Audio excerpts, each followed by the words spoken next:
Hey, it's Mr. Lagarde, and this week we're going to talk about camera movement, angles, and shot length. The first one we're going to talk about is camera movement. Camera movement is a way to keep the audience involved in the scene. The first one we're going to talk about is called booming. Booming, the camera is actually placed on a crane, or quite often now it's placed on a drone. It allows us to bring the audience into the scene. The next one is called zooming, and that is where we bring the focus into one specific thing in the scene.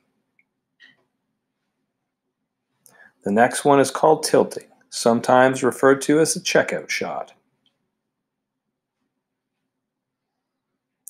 The next one is called dollying, and dollying allows us to be involved in the scene by moving the camera with the actors. The next one is called panning, and that's a rotation of the camera, and it allows us to see everything that's in the scene, to set the scene. Next, we're going to talk about camera angles. The most important thing we need to know about camera angles is the higher the camera is on the object or the person, the lower the power is. So if the camera is high, the person has low power. So here's bird's eye view, and that shows a weak character. Also, we'll have a high angle, which shows also a weak angle, but probably not as weak as the bird's eye view. Neutral angle means that we're trying not to tell anything about the power of the actors. Low angle starts showing us that these are powerful actors or characters in the scene, and the worm's eye view shows us a very powerful character. The last one is called POV, and that shows us what the character sees.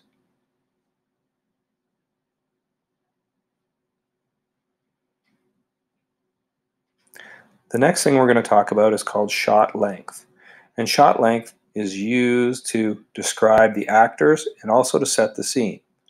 Usually, we will start off with a long shot or an extremely long shot, which will show us all of the actors in the scene, may show us their house or anything else that's important.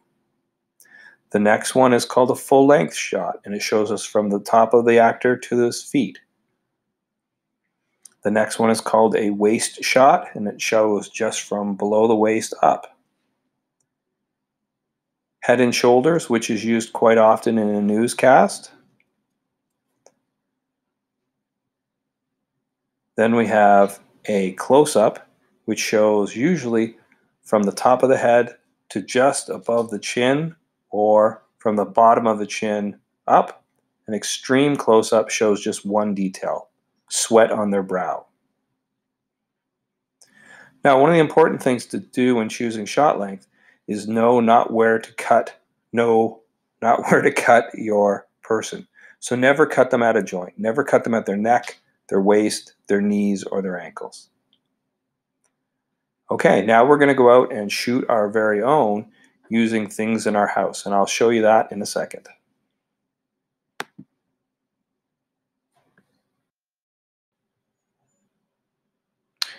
Okay, so we're talking about camera movement, and this is my example using my potato head, and you're going to just go along and talk about each one of the camera movements as you go through this.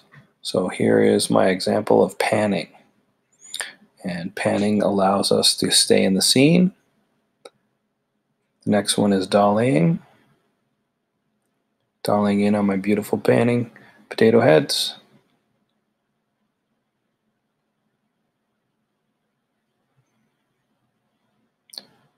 That was my boom.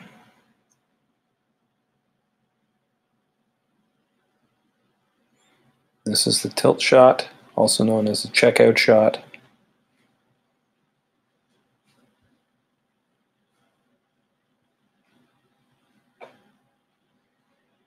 And here's my zoom into my extreme close-up.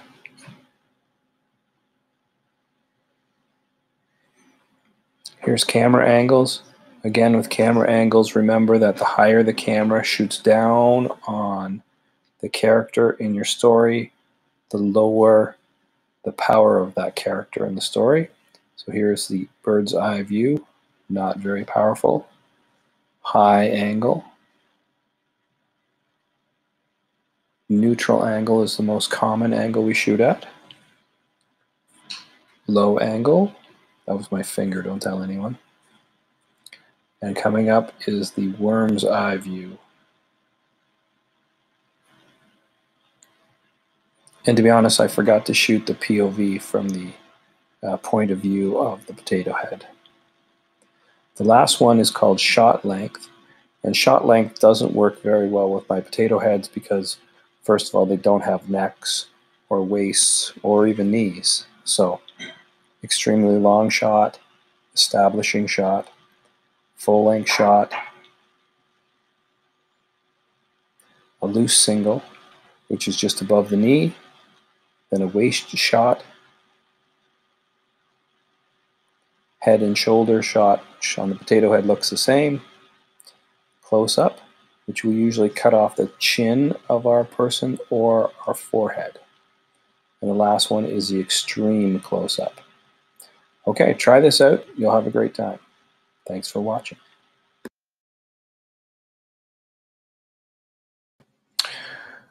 Okay, so now what we're going to do is put this all together. And to do this in Weave Video is very simple. So I've filmed my potato heads, and they're great looking potato heads. And so I've transferred it using my phone onto my computer in this case. And then I simply have added some titles. And to grab your titles, just and pick whichever text you want. And I've used this one, primary text, and I drag it into wherever I want.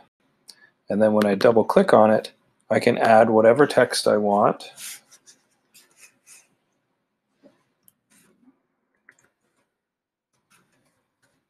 And in my case, I didn't use the secondary text, so I just hit space.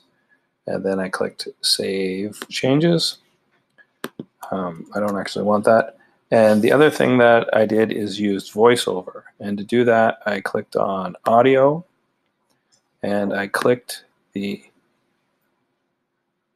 at my starting point. And that's not true. I went to My Media and clicked on Record, and then it will show you a preview and let you record at the same time. So pretty easy stuff, great results, and try it out.